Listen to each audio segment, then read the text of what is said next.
Bienvenue dans ce nouveau numéro de Station Europe dans lequel on va évoquer les droits des personnes LGBT+, un sigle qui désigne toutes les personnes qui ne sont pas hétérosexuelles ou qui ne se reconnaissent pas dans le genre masculin ou féminin. On en parle avec Sira Carillo d'Amnesty International et avec Asita Kanko, députée européenne. Voici Station Europe.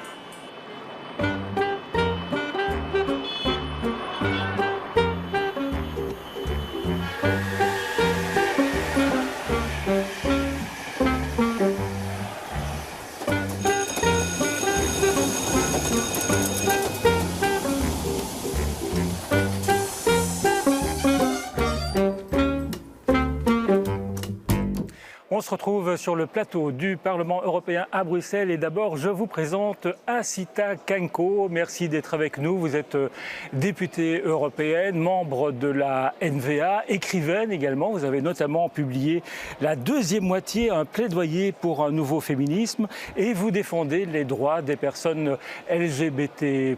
Votre parti également, parce qu'il y a eu parfois des petits dérapages contrôlés ou non contrôlés dans le passé. En fait, vous voulez dire mon groupe politique au Parlement européen.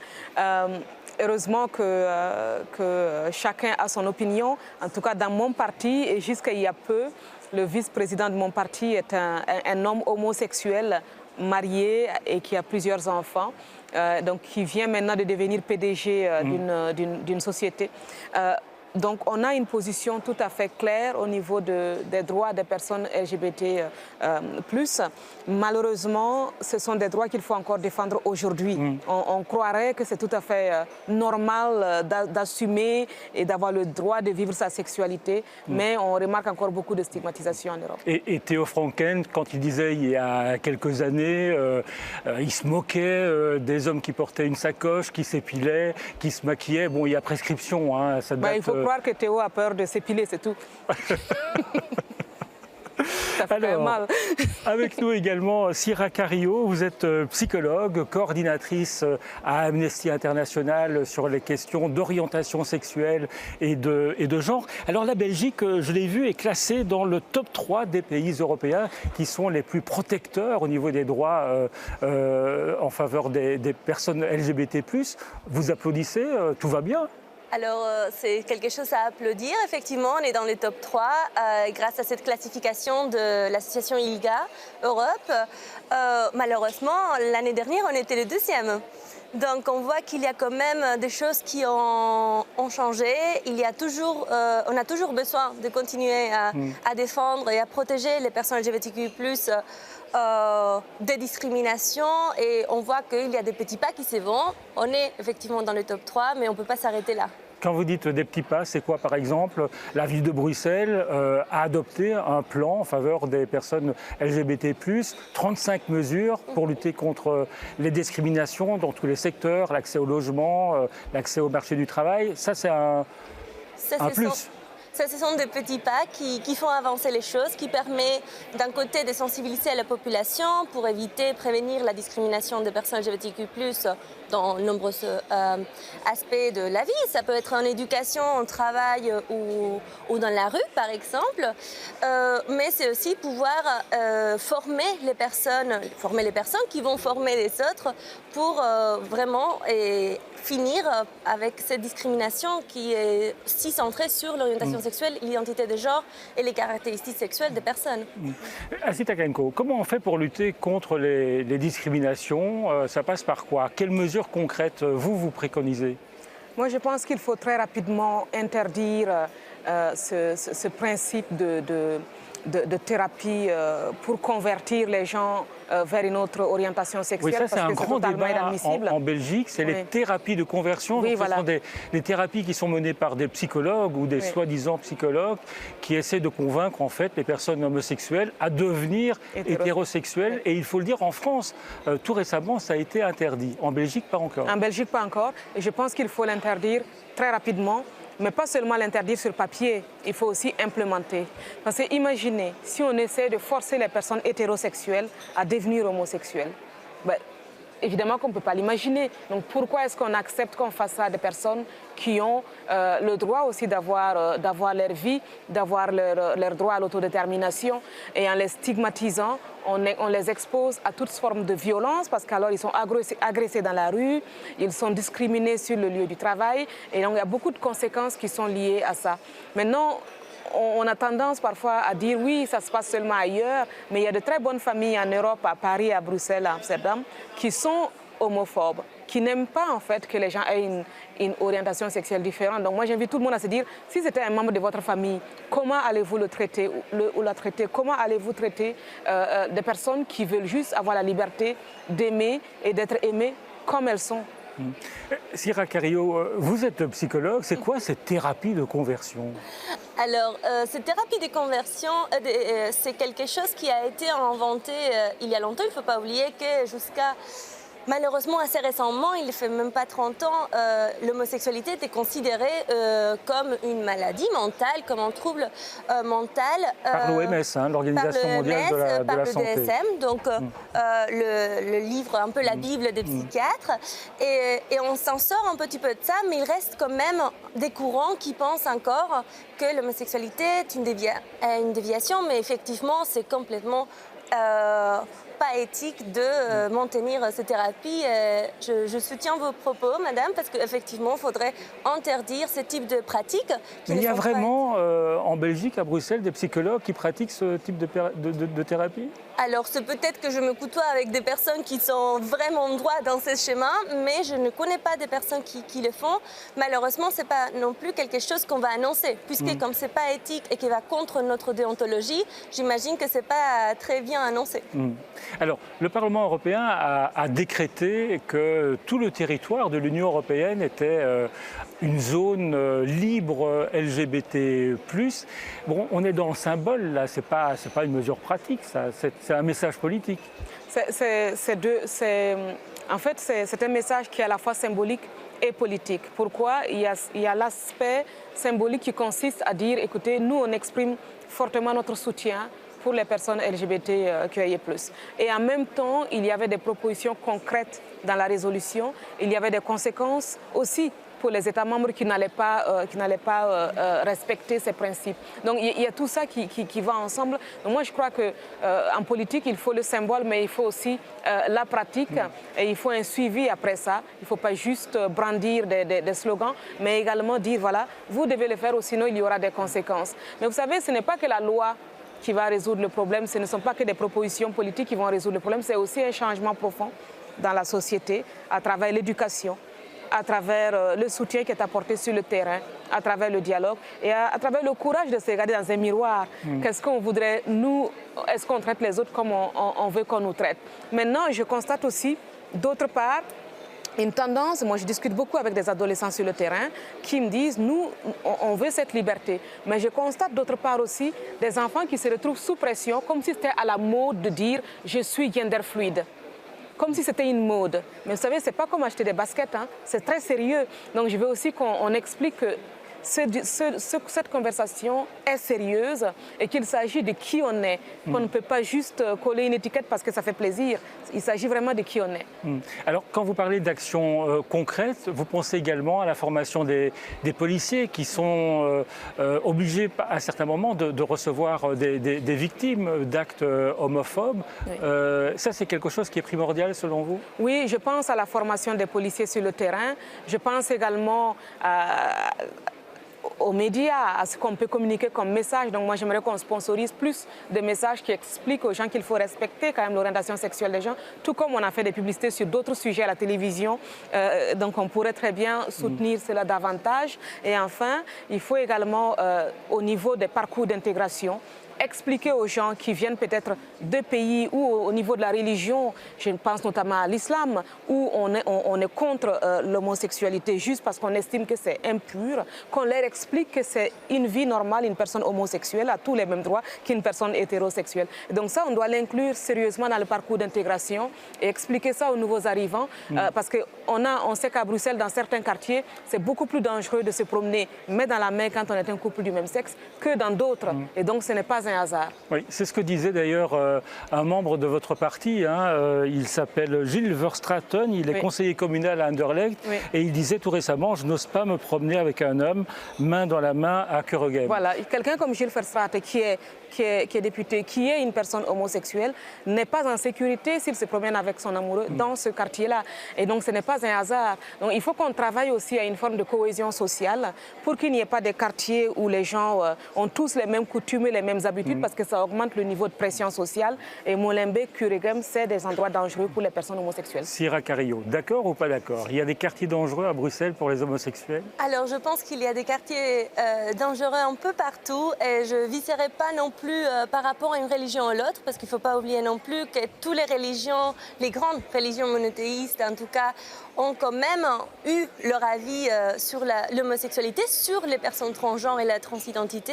Donc moi je me dis c'est important effectivement, je vous rejoins sur l'idée de pouvoir éduquer, mais éduquer à tout le monde, ce n'est pas les droits à ne pas être discriminé pour son homosexualité, ne pas en concurrence avec les droits à pouvoir profiter de sa religion et on peut trouver des ententes comme on le voit très bien avec par exemple des associations LGBTI musulmanes, des associations LGBTI protestantes et autres. Donc on voit qu'il y a quand même quelque chose qui peut se faire main à la main sans devoir choisir un camp ou l'autre. Je veux juste rappeler que dans la religion islamique, moi-même je viens aussi d'une famille musulmane, j'ai vu comment on parlait dans la communauté des personnes qui sont homosexuelles et que dans beaucoup de pays où la religion islamique, la religion musulmane est la religion de base, l'homosexualité est punie par la peine de mort. Et donc il ne faut pas sous-estimer ça. Et donc quelqu'un qui débarque ici et qui n'a pas appris que l'homosexualité n'est pas un crime, il va imaginer qu'il peut transposer ses valeurs ici. Donc ici, ce n'est pas stigmatiser, mais dire vous avez le droit de pratiquer votre religion. C'est une communication entre vous et votre Dieu. Mais ce droit ne peut jamais être supérieur à la loi et aux droits des personnes telles qu'elles sont garanties par la Constitution. Et quand Sira Carillo dit l'islam n'a pas le monopole de l'homophobie, là vous êtes mais d'accord. je suis d'accord avec elle, oui et non. C'est vrai que l'islam n'a pas le monopole de l'homophobie, mais il ne faut pas comparer aujourd'hui, en 2022, à des choses qui sont passées à très longtemps. Moi, je parle d'aujourd'hui. C'est vrai que quand on parle aujourd'hui de certains problèmes liés à l'islam, il y a ceux qui vous disent, oui, mais il y a aussi les croisades avec les chrétiens. Mais je suis désolée, moi, je parle d'aujourd'hui, de notre époque, de ce qui se passe concrètement à Bruxelles. Et il est vrai que quand on regarde l'Église catholique, il y a encore des efforts à faire, mais c'est plutôt une situation où il y aura un rejet de l'autre. Ce n'est pas une situation où on passera activement à la violence comme on le voit avec l'islam. Donc c'est un cran beaucoup plus violent, beaucoup plus fort, où on imagine même que vous devez mourir ou être soigné. Mais maintenant, il faut traiter toutes les formes, il faut gérer toutes les formes d'homophobie et il faut apprendre aux enfants qu'on doit s'accepter les uns les autres. C'est ça qui est important.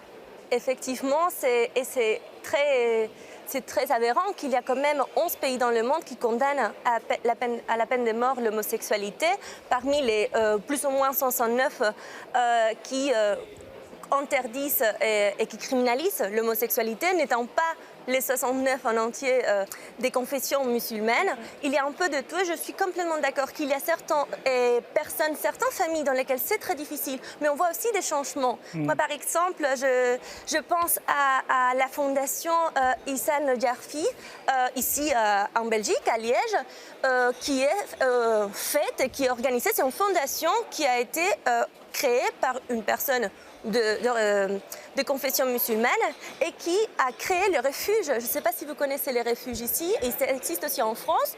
C'est quand même une association qui a pour but de pouvoir accueillir les jeunes, les enfants, les mineurs LGBTIQ+, qui se font rejeter de leur famille.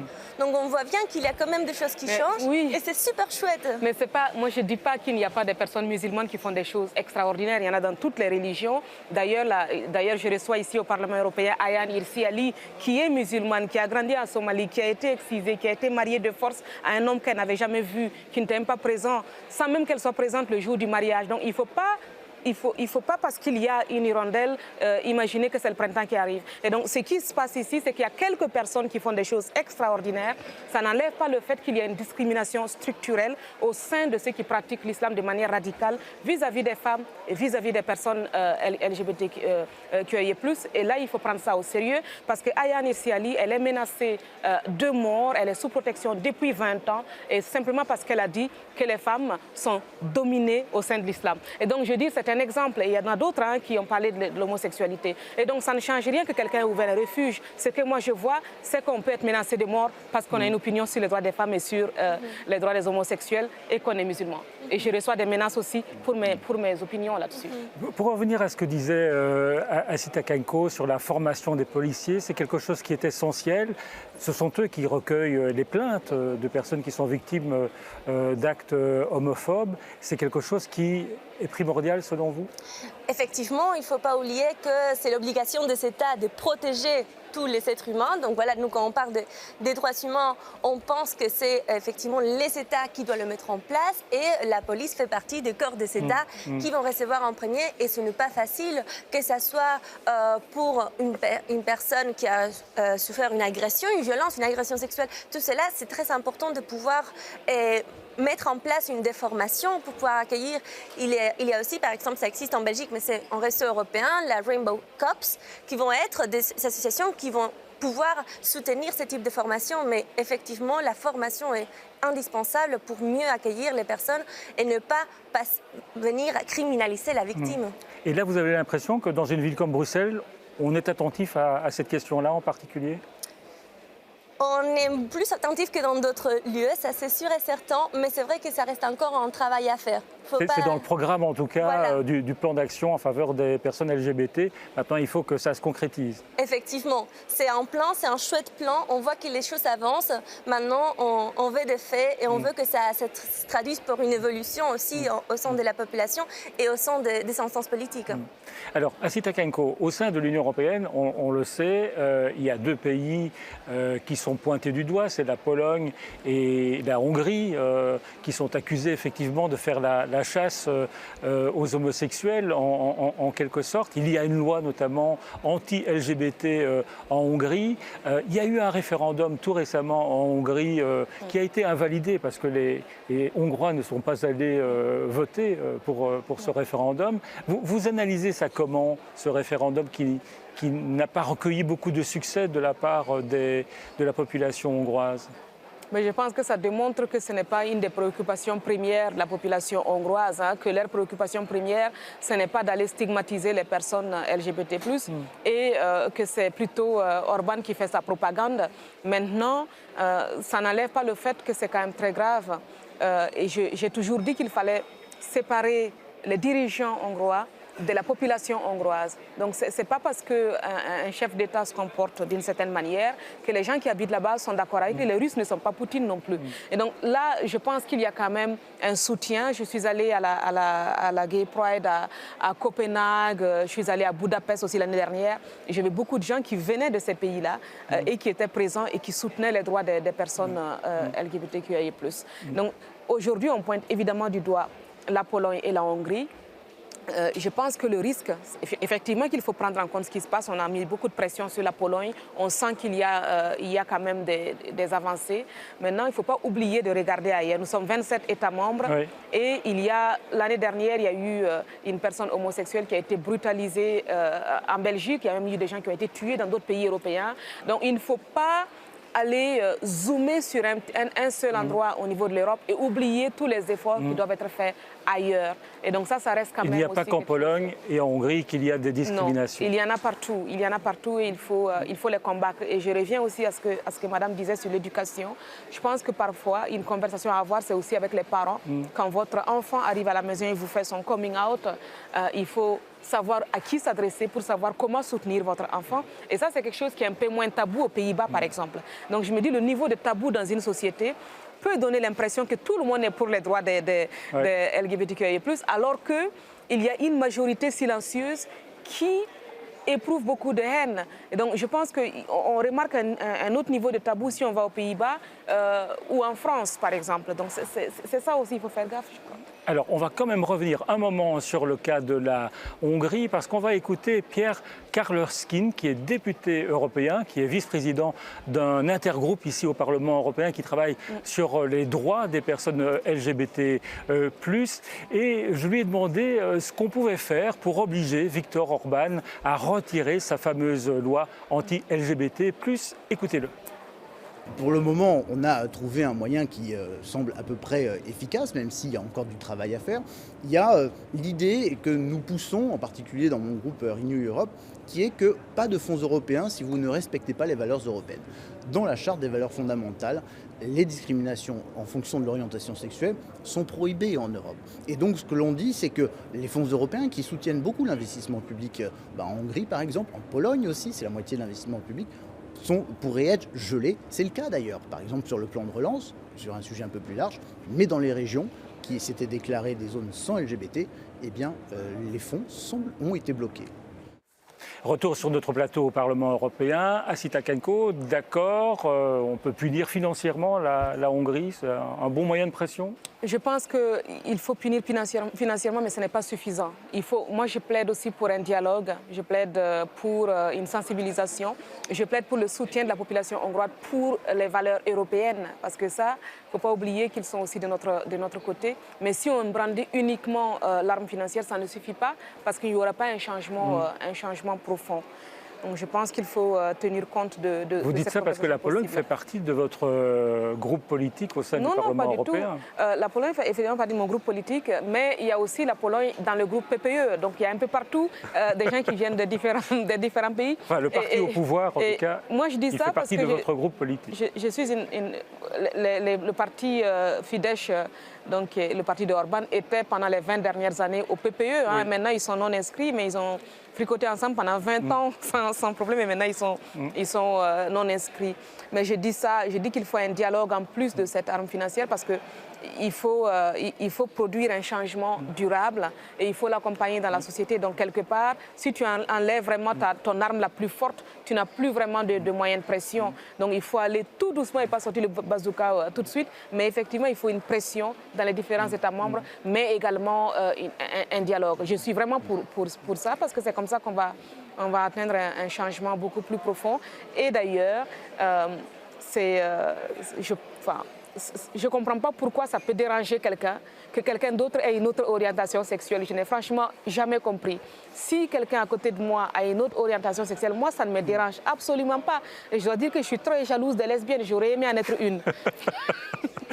Bon, on ne va pas faire de commentaires. Sira Carillo, Sira Carillo, il y a deux autres pays qui vous inquiètent, c'est l'Ukraine et la Russie, parce que la guerre n'arrête pas l'homophobie dans ces deux pays.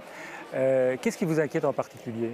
Alors effectivement, on a quand même un grand focus sur la Russie et l'Ukraine, mais même avant la guerre, parce qu'on voyait bien qu'il y a quand même des crimes qui se font contre les êtres humains là-bas, mais on voit aussi qu'il y a quand même une forte discrimination, des arrestations arbitraires. Je pense notamment à Yulia du côté de la Russie et à Vitalina, ou l'association Sphère en Ukraine, qui se font arrêter de façon arbitraire juste pour militer pour les droits des femmes et les droits des personnes LGBTI dans leur pays. Il ne faut pas oublier qu'en 2014, la Russie, d'abord à Saint-Pétersbourg, mais ça a été étendu dans la fédération, a mis cette loi contre la propagande LGBTI.